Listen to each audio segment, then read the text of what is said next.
मुखं करोति वाचालं पङ्गुलङ्घयते गिरिं यद्कृपातमहं वन्दे परमानन्दमाधवम्।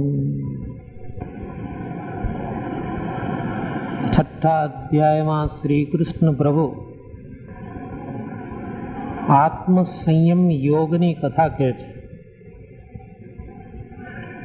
आत्मसंयम जेनु बीजू नाम छे ध्यान योग। आजे ध्याननी कथा आवशे। प्रभु कहे छे कि ज्यां सुधी ध्यान एटले एकाग्रता न होय त्यां सुधी आगळ वधी शकातुं नथी। तमे कर्मयोगी बनो के कर्म संन्यासी, पण आत्मसंयम ध्यान तो चौक्कस जोईए। ध्यान विना भक्ति मांथी के भजन मांथी के ज्ञान यज्ञ मांथी माणसनुं पतन थई जाय छे। योगारूढ़ थवुं होय तो सौथी प्रथम ध्यान एटले के मानसिक एकाग्रता ए तो जोईए ज। अरे भौतिक कामोमां पण ज्यां सुधी कॉन्सन्ट्रेशन एकाग्रता न आवे त्यां सुधी एमां जोईए एवी सफलता मळती नथी। हवे ध्यान कोनुं करवुं ए तो हमणां ज आवशे, पण ध्यान में माणस आगळ क्यारे वधे?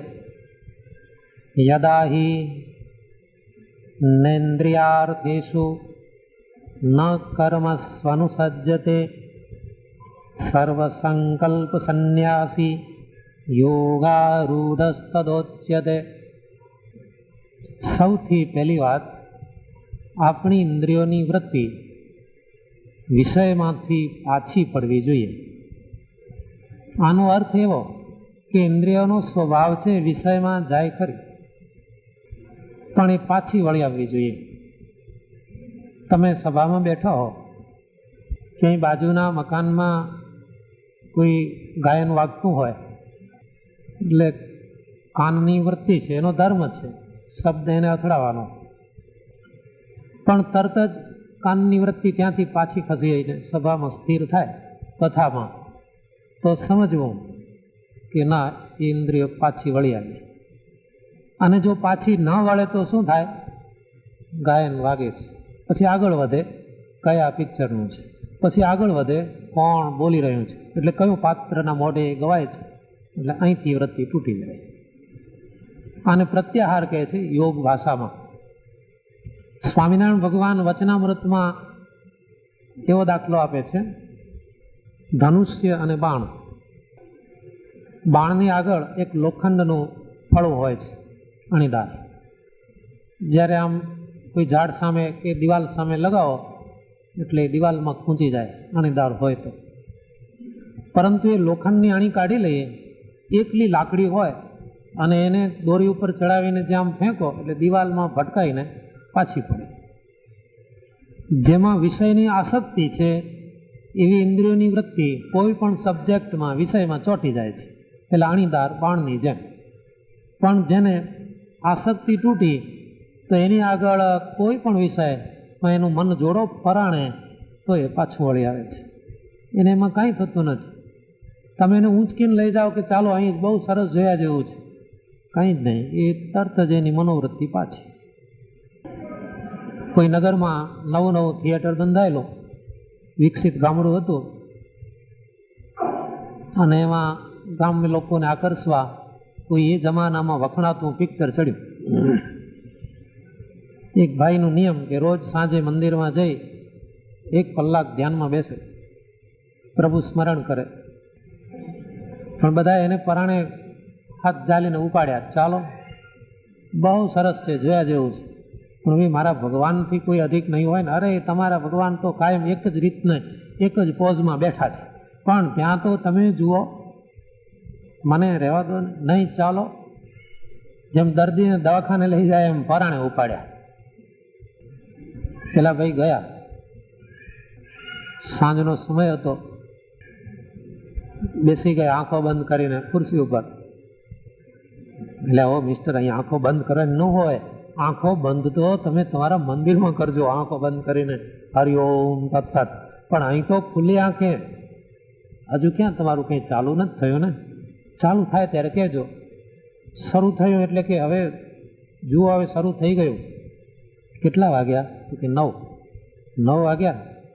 શરૂ થયું? હા. એટલે ખુરશી ઉપર ઊભા થઈ ગયા, બેસવાની સીટ ઉપર ઊભા થઈ ગયા. ઊભા થઈને એણે ચાલુ કર્યું, પ્રથમ શ્રી હરિને રે ચરણે શીશ નમાવો નવતમ. ઊંચા અવાજે. પણ આ શું માંડ્યો? મારો નિયમ છે 9 વાગે એટલે પ્રભુ સંકીર્તન કરવાનો.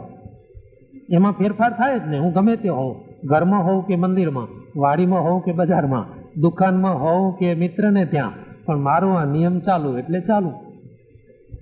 પણ ક્યાં સુધી ચાલશે? ફક્ત પોણો કલાક જ આ ચાલશે. પછી તમે નહીં કહો તો હું બંધ થઈ જઈશ. મહેરબાની કરીને બહાર જાઓ. ના, ભજન સંકીર્તન તો એક જગ્યાએ બેસીને જ કરાય. થોડી વાર અહીં એમાં મજા ના આવે. હોબાળો મચી ગયો. એને મનમાંથી એક સંકલ્પ નથી, ત્યારે આવ્યા છીએ જોઈ લઈએ, આજ તો ભલે એ થઈ જાય, નિયમ રાતના 12:30 ઘેર જઈને કરશું. ના, એ વાત જ નહીં. માનસિક જે આસક્તિઓ છે, જોવાની, સાંભળવાની, ખાવાની વગેરે, એ આસક્તિઓમાંથી આપણી ઇન્દ્રિયોની વૃત્તિ પાછી પડે પછી ધ્યાન યોગમાં પ્રવેશ મળે છે. નહીં તો તમે ધ્યાન કરવા બેસો અને પેલું બધું યાદ આવે, એમાં કંઈ મજા નહીં. જ્યાં સુધી માણસ એકાગ્ર ન થાય ત્યાં સુધી ધ્યાનમાં એને પ્રવેશ જ મળતો નથી. અને જેને એકાગ્રતા નથી એની ઇન્દ્રિયો એને મારે છે, આત્માને. ભાગવતમાં કથા છે, ભાગવત મહાત્મ્યમાં ધુંધુકારીએ 5 વેશ્યાઓ રાખી અને એ 5નું પોષણ કરવા અનેક અધર્મ એને આચર્યા. પણ છેલ્લે એ 5 જ વેશ્યાઓએ એને મારી નાખ્યો. એ કથા કહેવાય છે, શબ્દો જુદા છે, પરંતુ એ કથાનો સંદર્ભ છે આધ્યાત્મિકપણું. ધુંધુકારી એટલે સંસારી જીવડો, 5 વેશ્યાઓ એટલે પંચ વિષય. કેમ એને 5 જ રાખી? 3 નહીં, 4 નહીં, 6 નહીં. 5નો અર્થ જ પંચ વિષય. પંચ કર્મેન્દ્રિયોની વાસના. જગત આખું એ પંચ કર્મેન્દ્રિયની વાસના પૂરી કરવા માટે જ રાત દાડો પ્રયત્ન કરે છે અને છેવટે એમાં ને એમાં એ પૂરો થઈ જાય છે. પ્રભુ કહે છે કે જો ઇન્દ્રિયોને સમજી નહીં રાખો તો ઇન્દ્રિયો તમારી શત્રુ બનશે, અને જો સમજીને ઇન્દ્રિયો પાસેથી કામ લેશો તો એ તમારી મિત્ર બનશે. કેમ? આંખથી જ આપણે પ્રભુ દર્શન કરીએ છીએ, કાનથી જ જ્ઞાન વાર્તા સાંભળીએ છીએ, મુખથી જ પરમાત્માના સંકીર્તનો કરીએ છીએ, હાથથી અનેક પરોપકારના કાર્યો કરીએ છીએ, પગથી ચાલીને તીર્થયાત્રા કે દેવ દર્શનમાં જઈએ છીએ. આ ને આ ઇન્દ્રિયો એને સારે રસ્તે વાળો તો એ આત્માની મિત્ર છે, ખરાબ રસ્તે વાળો તો એ આત્માની શત્રુ છે. ગીતાની ભાષા સાંભળો, ઉદ્ધરેદાત્મનાત્માનમ નાત્માનમ અવસાદયત આત્મૈવ આત્મનો બંધો આત્મૈવ રિપુરાત્મન. તમે જ તમારા શત્રુ છો અને તમે જ તમારા મિત્ર છો. અંદર બેઠેલું તંત્ર આખું જ તમારું મિત્ર પણ બની શકે છે અને તમારું શત્રુ પણ બની શકે છે. રસોડામાં કેરોસીન હોય, શા માટે હોય? સમજીને વાપરો તો એ કેરોસીન તમને રસોઈ તૈયાર કરી આપે છે, મદદરૂપ બને છે. પણ પછી કોઈ એને ઉપર ઢોળીને પછી શું થાય? ચપ્પુ રસોડામાં હોય છે, અનિવાર્ય સાધન છે, એનાથી શાક સુધારી શકશો વગેરે ઉપયોગમાં લઈ શકો. પણ એ ચપ્પુનો દુરુપયોગ કરો તો, જે ચપ્પુ તમારો મિત્ર છે એનો દુરુપયોગ કરો તો એ શત્રુ છે. આપણું આ તંત્ર, ઇન્દ્રિયો, અંતઃકરણ અને મન એ આત્માના મિત્ર છે જો એનો ઉપયોગ કરતા આવડે તો, અને જો એને છૂટા મૂકી દો તો એ આત્માના શત્રુ બની જાય છે.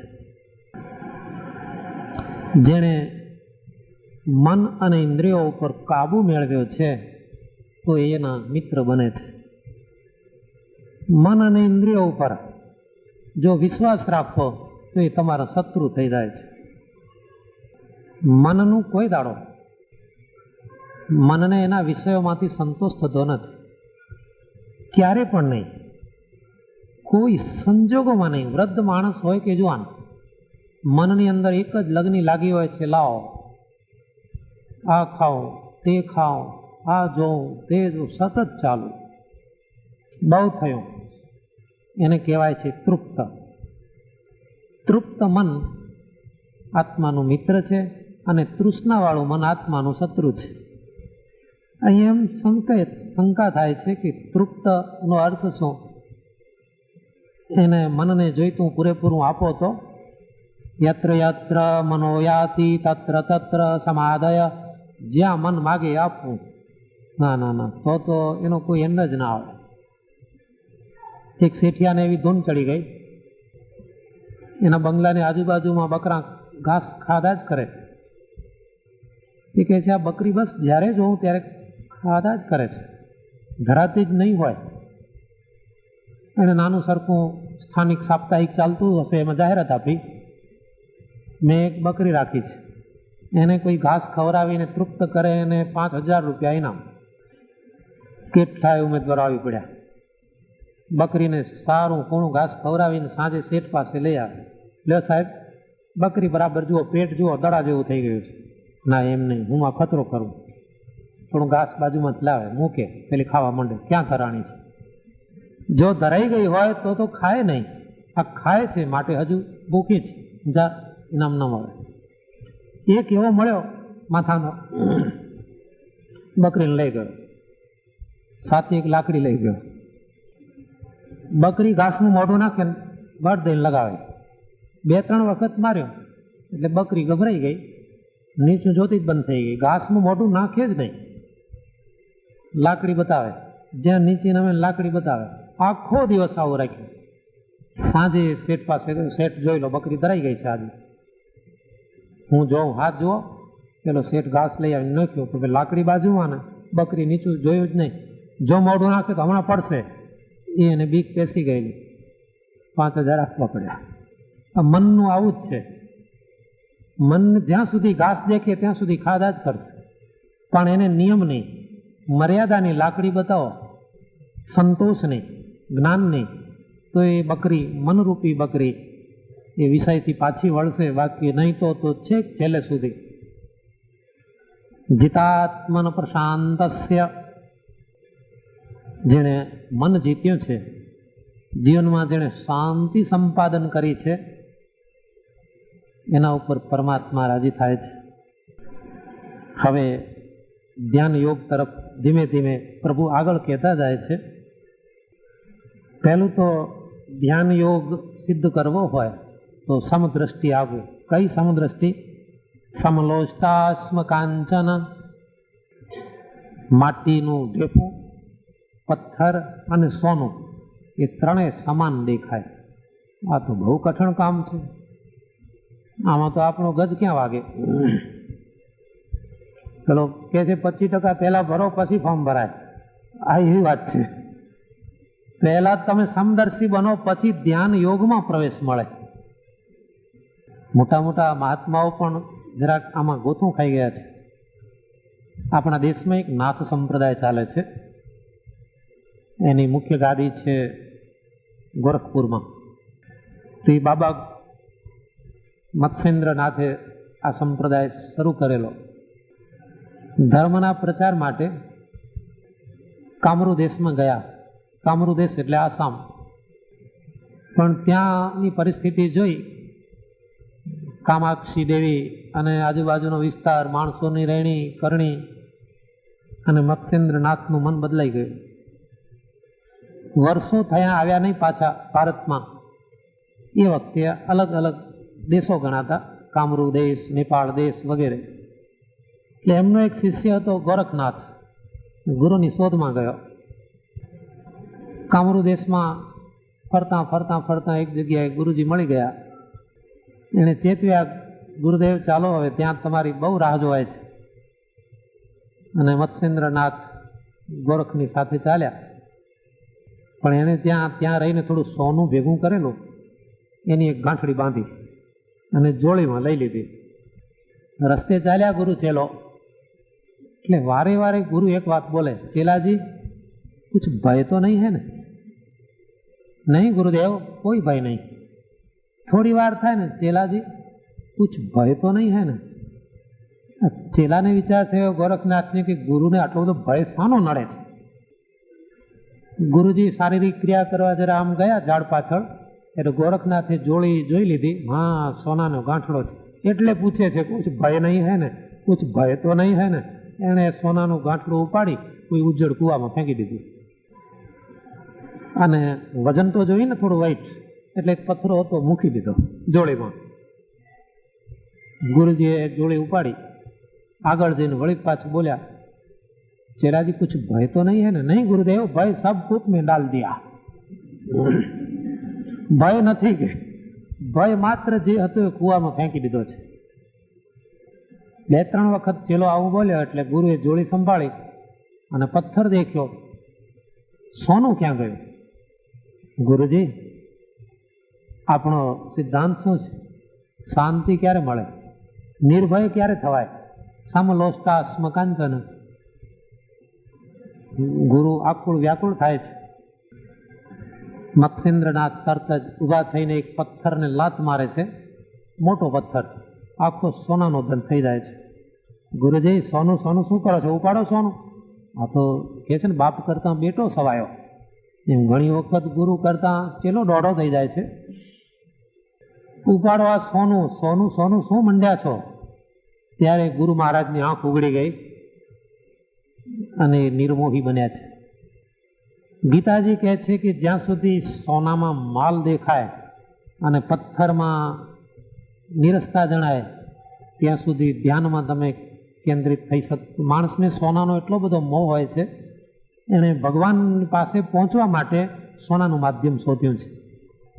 મોટા મંદિરોમાં ઠાકોરજી પાસે વાઘા હોય, દાગીના હોય, એટલે તરત જ ધ્યાન જાય. જો આજે ગળામાં કેવો દાગીનો છે, આજે સીતા માતાનો જો મંગળસૂત્ર કેટલું સુંદર છે, આજે સીતાજીની સાડી બહુ સરસ છે, આફ્રિકાની હશે, ના ના અમેરિકાથી આવી લાગે છે. એને સીતાજીના દર્શનની પડી નથી, સાડી કેવી પહેરી છે સીતાજી. આજે કનૈયાની બંસી કોઈ કે નવી બનાવી છે, સોનું ચળકે છે. બસ આ સોનાનું માધ્યમ એને જોઈએ છે ઈશ્વર સુધી પહોંચવા. માનવ મનમાં સોનાનું આકર્ષણ એટલું બધું, એને કોણ જીતી શકે એ આકર્ષણને? જેના ઉપર પ્રભુની કૃપા થઈ હોય ને એ જીતી શકે છે. સૌરાષ્ટ્રમાં એક ગામ છે લોયા, જાતે કોળી દંપતી ત્યાં રહે છે. એને સ્વામિનારાયણ ભગવાનની દ્રઢ ઉપાસના. એ વિસ્તારમાં એકવાર દુષ્કાળ પડ્યો, વરસાદનો છાંટો નહીં. આ પતિ પત્ની વિચાર કરે છે હવે આપણે ગુજરાત તરફ જઈએ. એ વખતે ગુજરાત અને કાઠિયાવાડ બે અલગ ગણાતા હતા. ચાલો ગુજરાતમાં વરસાદ થયો છે, ત્યાં જઈશું, કંઈ ધંધો રોજગાર શોધીશું, વર્ષ ત્યાં પસાર કરીશું. આ પતિ પત્ની ચાલ્યા જાય છે.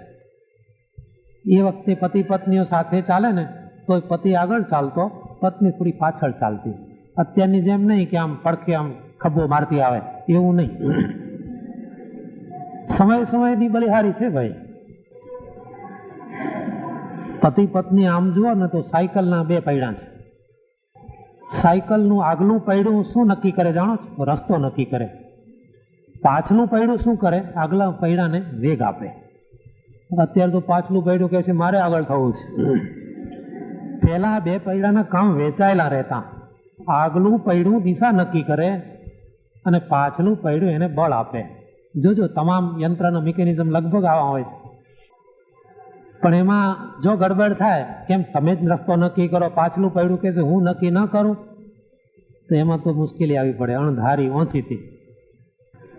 તો આ ગેલાભાઈ કોળી અને એના પત્ની ચાલ્યા જાય છે. પતિ થોડા ડગલા આગળ છે, પત્ની પાછળ. નિર્જન રસ્તો છે, જંગલ. રસ્તામાં એક સોનાનો દાગીનો પડેલો જોયો. આ સદગ્રહસ્થને એમ થયું કે અમે ગરીબ છીએ, દુઃખી છીએ અને ગુજરાતમાં રોજી રોટી મેળવવા જઈએ છીએ અને આ કોઈનો દાગીનો પડ્યો છે, અમારે તો એનો સ્પર્શ સરખો ન કરાય, પરંતુ મારા પત્નીનું કદાચ દુઃખી મન આ વસ્તુ જોઈને પીગળે, એટલે એણે ધીમે રહીને દાગીના ઉપર રેતી વાળી દીધી પગથી જ. પત્નીએ સ્પીડ વધારી, આગળ આવીને પૂછ્યું, શું કરતા હતા ત્યાં? કંઈ પગથી માટી કેમ વાળતા હતા? કંઈ નહીં, એ તો કશું નહીં, બોલો તો ખરા. એમાં પાછી પત્નીઓ બધી જ પાર્વતી હોય છે કે પતિ પાસેથી વાત કેમ કઢાવવી. બોલો ના, શું હતું કહી દો. કામકાજ હઠે ચડે એ પહેલા કહે છે, જો સાચું કહી દઉં છું, આપણે તો પ્રભુના ભક્ત છીએ, ત્યાં કોઈનું દ્રવ્ય સોનાનો દાગીનો પડેલો, મને એમ સંકલ્પ થઈ ગયો કદાચ એ જોઈને તારું મન બગડે એટલે મેં માટી વાળી. પત્ની કહે છે પતિને, તમારે મન એ સોનાનો દાગીનો હતો, મારે મન તો પરધન એ પથ્થર જ છે, પછી એને દાબવાની સંતાડવાની વાત જ ક્યાં રહી. તુલસીદાસજી કહે છે ને, પરધન પથ્થર માન, જો રામ ન મળે તો તુલસીદાસ જમાન. પર સ્ત્રી માત સમાન અને પરદ્રવ્ય પથ્થર સમાન. જેને ધનમાં એટલે કે સોનામાં અને પથ્થરમાં સમદ્રષ્ટિ આવી જાય, સમલોષ્ટાસ્મ કાંચન આવી ભાવના જો ઉદ્ભવે, તો પછી એને ધ્યાનમાં પરમાત્માની મૂર્તિ દેખાય છે. પ્રભુ કરતા હરતા છે. આપણા જીવનમાં યોગક્ષેમનો નિભાવ કરનારી પરમાત્મા છે. એમ સમજીએ તો કોઈ દિવસે ભગવાન આપણને ક્યાંય પણ દુઃખી થવા દેતા નથી. પણ મુશ્કેલી શું છે? પરમાત્માને આપણે કરતા સમજીએ ત્યાં સુધી તો વાંધો આવતો નથી, પણ જ્યારે હરતા સમજીએ, પ્રભુ જ્યારે આપણી પાસેથી બધું હરવા માંડે છે ત્યારે તકલીફ થઈ જાય છે.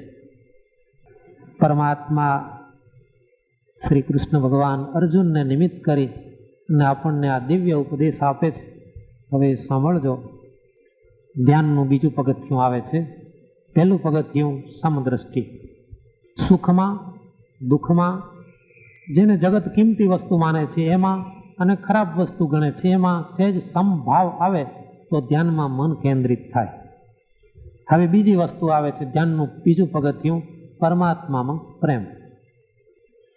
જગતમાં પ્રેમ ઓછો થાય તો પરમાત્મામાં પ્રેમ થાય. પરમાત્મામાં પ્રેમ થાય, જગતમાં પ્રેમ ઘટે. આ એક અન્યોન્યાશ્રય દોષ કહેવાય છે સંસ્કૃતમાં. એક ભાઈ, તમને દ્રષ્ટાંત આપો. એક ભાઈ ક્યાંક પાકીટ ભૂલી ગયા, ફરવા ગયા હશે, હાથમાં પાકીટ હતું, ભૂલી આવ્યા. એટલે એને એના ઘેરમાંથી પૂછ્યું, પાકીટ ક્યાં ભૂલી આવ્યા? ફરવા ગયો તો ત્યાં. તો ક્યાં ફરવા ગયા હતા? જ્યાં પાકીટ ભૂલી આવ્યો ત્યાં. આને કહેવાય અન્યોન્યાશ્રય દોષ. એ જ રીતે પરમાત્મામાં પ્રેમ ક્યારે થાય? સંસારમાં પ્રેમ ઓછો થાય ત્યારે. સંસારમાં પ્રેમ ઓછો ક્યારે થાય? પરમાત્મામાં પ્રેમ થાય ત્યારે. તુલસીદાસજી કહે છે, હૃદયમાં એક જ વસ્તુ રાખી શકશો, બે નહીં. કામ તહાં રામ નહીં, રામ તહાં નહીં કામ. તુલસી દોનું નવ રહે, રવિ રજની એક ઠામ. ગમે એવા વાદ વિવાદ થયા હોય પણ સૂર્ય અને રાત્રિ એની મંત્રણા શક્ય જ નથી. કહે છે ને, તમામ વાતો મંત્રણાના મેજ ઉપર, પણ સૂર્ય અને રાત્રિ એ બેને કોઈ મંત્રણાના મેજ ઉપર બોલાવવો જોઈએ, શક્ય જ નથી. જો સૂર્ય આવે મંત્રણાના મેજ ઉપર તો રાત્રિ ક્યાંથી હોય? અને જો રાત્રિ આવે તો સૂર્યનું અસ્તિત્વ ન હોય. સૂર્ય અને અંધકાર એ જેમ સાથે રહી શકે નહીં, એમ હૃદયની અંદર રામ અને કામ બે ભેગા રહી શકે નહીં. તમે જો હૃદયમાં કામને રાખવો હોય એટલે વિષય વાસનાને, તો રામની આશા જતી કરો. અને જો હૃદયમાં રામને રાખવા હોય તો અંધકાર જેવા વિષયો આપોઆપ ચાલ્યા જશે. તો ઈશ્વર પ્રેમ એ ધ્યાન યોગની બીજું પગથિયું. હવે ધ્યાન કરવા માટેનું સ્થળ એ પણ એમાં કારણ છે. તમે ધ્યાન કરવા ક્યાં બેસો છો એ બહુ અગત્યની વાત છે. તમે એમ કહેશો, ના ના સચિવાલયના ખુરશી ઉપર ટેબલ ઉપર ચાલે બપોરે રિસેસના સમયે, પણ ના, એ શક્ય નથી.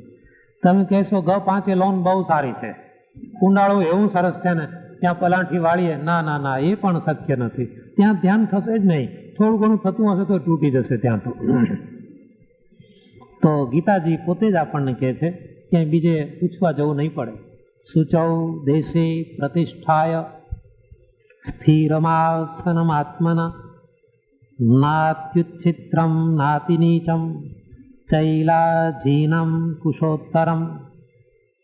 પવિત્ર સ્થાનમાં જ્યાં શાંતિ હોય, કોઈ ઘોંઘાટ ન હોય, પછી દર્ભનું કાં તો મૃગચર્મનું કે પછી ઊનનું એવું કોઈ આસન, બહુ ઊંચું પણ નહીં બહુ નીચું પણ નહીં, એવા આસન ઉપર બેસી અને ધ્યાન કરવાનું.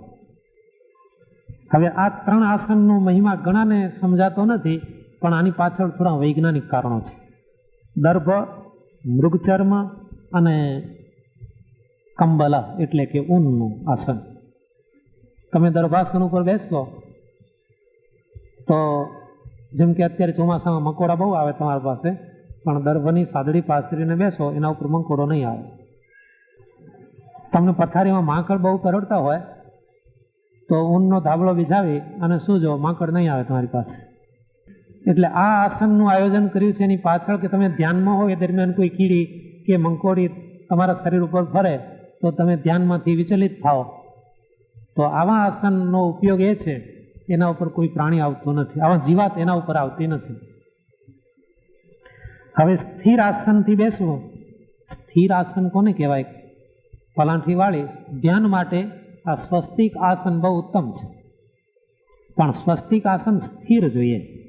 તમે કોઈ કથા પારાયણ પ્રવચનોમાં જાઓ, દર 5 મિનિટે જોજો પગ ઊંચો નીચો, જેમ પેલો ગિયર બદલ્યા કરે ને ગાડી ચલાવવા વાળો, એમ માણસો છે ને પગ બદલ્યા કરે. એ સ્થિર આસન નહીં. પછી તમે મૃગચર્મ ઉપર હો કે દર્ભાસન ઉપર હો, પણ પગ ઊંચા નીચા તો તમે પોતે જ સ્થિર નથી, તો પછી આસન શું કરે? કોઈનો હાથ ચંચળ હોય, ઘણાને કોઈ દર્દ થાય છે ને હાથ આમ હાલ્યા કરે, જેને આપણે કંપવા કહીએ છીએ. જેને કંપવા થયો હોય એના હાથમાં તમે કેમેરો આપો, મારો હાઈકાસ ફોટો પાડ, ક્યાંથી ફોટો પાડશે? એ કેમેરો આમ થયા કરશે, એ ફોટો પડશે જ નહીં. તમે જો ચંચળ હશો તો હૃદયમાં પરમાત્માનો ફોટો ક્યાંથી પડવાનો છે? બિલકુલ નહીં પડે. તો સ્થિરતા, એકાગ્રતા આ ધ્યાન યોગની શરતો છે. સત્સંગી જીવનમાં સ્વામિનારાયણ ભગવાન પણ કહે છે કે અથ મનસી શનૈ સ્થિરત્વમાપ્તે ભગવતી માનુષ મૂર્તિ વાસુદેવે. પરમાત્માના સ્વરૂપમાં મન સ્થિર થાય પછી ધ્યાન યોગની શરૂઆત થાય છે.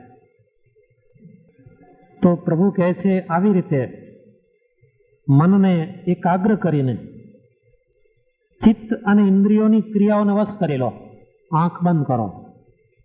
જો આંખ કાબુમાં હોય તો ખુલ્લી આંખે તમને આંખના દ્રશ્યો કોઈ અસર નહીં કરે, પરંતુ જો શરૂઆતની સ્થિતિ હોય સાધન દશા તો આંખ બંધ રાખો. મનના સંકલ્પનો જય એટલે શરૂઆતમાં ઈશ્વરનું સ્મરણ કરો, સતત સ્મરણ, કોન્સ્ટન્ટ, તો મન સ્થિર થાય છે. હવે બેસવું એમાં થોડુંક વિશેષ વધારે પ્રભુ કહે છે. ધ્યાનમાં બેસો તમે, સમમ કાય શિરોગ્રીવમ ધારયન અચલમ સ્થિર. સાવધાન થઈને સાંભળજો. ધ્યાનમાં બેસવો ત્યારે બિલકુલ સીધા બેસો. તમારી ડોક અને કરોડરજ્જુ બિલકુલ સીધી લાઈનમાં આવે. આ ઉત્તમ બેઠક છે ધ્યાનની. તમે બેન્ડ વળીને આમ બેઠા હશો ને વાંકા, જેની કરોડરજ્જુ વાંકી રહે એ ધ્યાનમાં જિંદગીમાં સફળ ન થાય, એ કોઈ દિવસે જ્ઞાનમાં પણ સફળ નહીં. અરે જેને અખતરો કરવો હોય, ઘણા કહે છે ને મારી યાદ શક્તિ ઓછી છે, હું વાંચું મને યાદ રહેતું નથી. સીધા બેસો, બિલકુલ સીધા બેસો અને પછી વાંચો, યાદ રહેશે. જ્ઞાન તંતુનો પ્રવાહ સીધે સીધો વહેવા માંડે, એમાં વચ્ચે અવરોધ ન થાય તો મેધા શક્તિ વધે છે એમ શાસ્ત્ર કહે છે. મેધા એટલે જેને ગ્રાસ્પિંગ પાવર કહે છે. તો પ્રભુ કહે છે ધ્યાન માટે પલાઠી વાળી બિલકુલ સીધા બેસી 2 હાથને ખોળામાં મૂકી દેવા. ઘણી વખત માણસ ચંચળ સ્વભાવનો હોય, હાથ નવરા હોય તો કંઈનું કંઈ કર્યા કરશે, કઈ નો છેટે બેઠો હોય ને એ શેતરંજીમાંથી તાંતણા ખેંચ્યા કરે છે. મેં ઘણી વાર જોયું છે. માણસના હાથ તમે જોજો સ્થિર હોતા નથી, એટલે હાથને ઉપરા ઉપરી ખોળામાં મૂકી દેવા. સંપ્રેક્ષ નાસિકાગ્રમ, દ્રષ્ટિને બરાબર નાકના અગ્ર ભાગ ઉપર લઈ આવો. દિશશ્ચાન અવલોકયન, આજુબાજુ ક્યાંય જોશો નહીં. ક્યાંયથી અવાજ આવે તરત આમ નજર જાય નહીં, બિલકુલ નહીં. જો ધ્યાન યોગમાં આગળ વધવું હોય, મહાભારતમાં એક વાત આવે છે, બહુ સુંદર છે. કૌરવો ના બાળકો એટલે કે આ બધા જ દુર્યોધન વગેરે, આ બાજુ અર્જુન, 5 પાંડવો દ્રોણ ગુરુ પાસે વિદ્યા ભણ્યા. એક દિવસે એની પરીક્ષા નક્કી થઈ. ગામમાં જાહેરાત કરી દિલ્હીમાં કે ગામની ભાગોળે વડના ઝાડ નીચે રાજકુમારોની પરીક્ષા થવાની છે. એ શું ભણ્યા છે? પહેલાં શિક્ષણ બધું બુનિયાદી હતું, જે ભણ્યા હોય આચરી બતાવવાનું. ને હવે શિક્ષણ એવું થઈ ગયું કે એને ખબર ન હોય શું ભણ્યા છે, શું આચરવાની વાત જ ક્યાં. એક ખેતી ખાતાના કોઈ ઓફિસર એક ગામમાં સલાહ આપવા ગયા ખેડૂતને. ખેતર સરસ લીલુંછમ ઉભેલો. ખેડૂતને કહે છે તમારી જમીન એવી છે, અહીં તમે મગફળી વાવો તો બહુ સારી થાય. ખેડૂત મૂછમાં હસવા માંડ્યો. સાહેબ તમે ઊભા છો ને, મગફળી જ છે સોસરી વાવેલી. પણ સાહેબ ભણેલા, આવી માટીમાં મગફળી થાય, પણ એને ખબર નહીં મગફળીના પાંદડા કેવા હોય. આમ મોટા ગ્રેજ્યુએટ થયેલા, ડબલ પગાર લેતા હતા, પણ કશું ઠેકાણું નહીં. મગફળીના પાંદડા કેવા હોય એને ખબર ન હોય. કારણ કે અત્યારે શિક્ષણ ક્યાં અપાય છે? 4 દિવાલોની વચમાં. ખરેખર તો ખેતી ખાતાનું શિક્ષણ તો એને ખેતર વચ્ચે આપવું જોઈએ. પહેલા પરીક્ષા આવી રીતે થતી. દ્રોણ ગુરુ આ બધાને ભણાવ્યા, ગામની ભાગોળે લઈ ગયા. વડના વિશાળ ઝાડની એક લાંબી ડાળી ઉપર લાકડાનો એક ટુકડો, જેને પક્ષીનો આકાર આપ્યો, અને એને લટકાડ્યો. અમીર ઉમરાવો, શેઠ સાહેબો બધા બેઠેલા. મહાનુભાવ ધૃતરાષ્ટ્ર ભલે દેખે નહીં, પણ આગળ ખુરશી એમની. અને પહેલો નંબર આવ્યો અર્જુન દુર્યોધનનો. દ્રોણ ગુરુ કહે છે યુવરાજ સભા દેખો છો? હા ગુરુજી. ધીમે રહીને બીજો પ્રશ્ન. એ 100 માર્કનો. વડનું ઝાડ દેખાય છે? હા. દ્રોણ ગુરુ ત્યાં આંકડા મૂકતા આવે, 100 માંથી એકડો જ બાદ. લાકડાનો પક્ષી દેખાય છે? હા. બેસી જાઓ. નાપાસ. અનુત્તીર્ણ. ત્યાં પરીક્ષા, ત્યાં રિઝલ્ટ. એ વળી 2 મહિના રાહ કોણ જુએ? અને જ્યાં 2 મહિના પછી રિઝલ્ટ આવે એમાં ગડબડે બહુ થાય. કયું પેપર કોની પાસે ગયું છે ઇન્ક્વાયરી શરૂ થઈ જાય. આ તો ત્યાં જ પરીક્ષા ને ત્યાં જ પરિણામ, ચિંતા જ નહીં. દુર્યોધન નાપાસ થયો, બીજા કેટલાય ઉડી ગયા. છેલ્લે અર્જુનનો નંબર આવ્યો. એણે ધનુષ્ય બાણ ચડાવ્યું, ઉપર જોયું લાકડાના પક્ષી તરફ, એકાગ્ર બન્યો. દ્રોણ ગુરુ પૂછે છે વત્સ સભા દેખાય છે? નહીં, સભા નથી દેખાતી. વડનું ઝાડ દેખાય છે? નહીં ગુરુજી, નથી દેખાતું. લાકડાનું પક્ષી દેખાય છે? નહીં.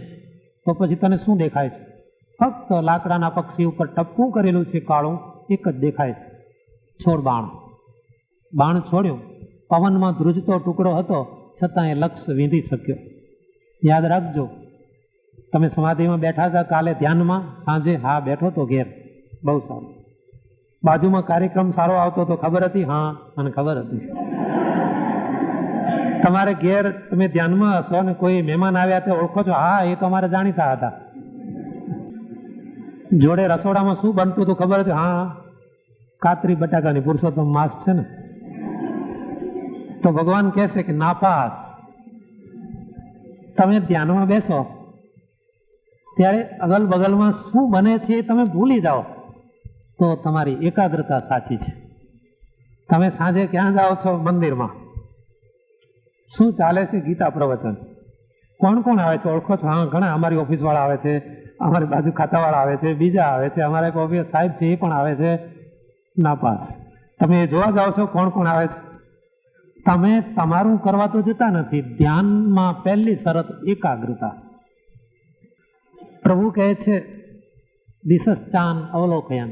તમે સભામાં બેઠા હો કે અહીં ધબ લઈને અવાજ થાય એટલે લગભગ 95% પોઈન્ટો બધાની નજર આમ જાય તો પછી 35 માર્કે આપણે પાસ ન થવાય આધ્યાત્મિક પરીક્ષામાં. સહજાનંદ સ્વામી મહારાજ.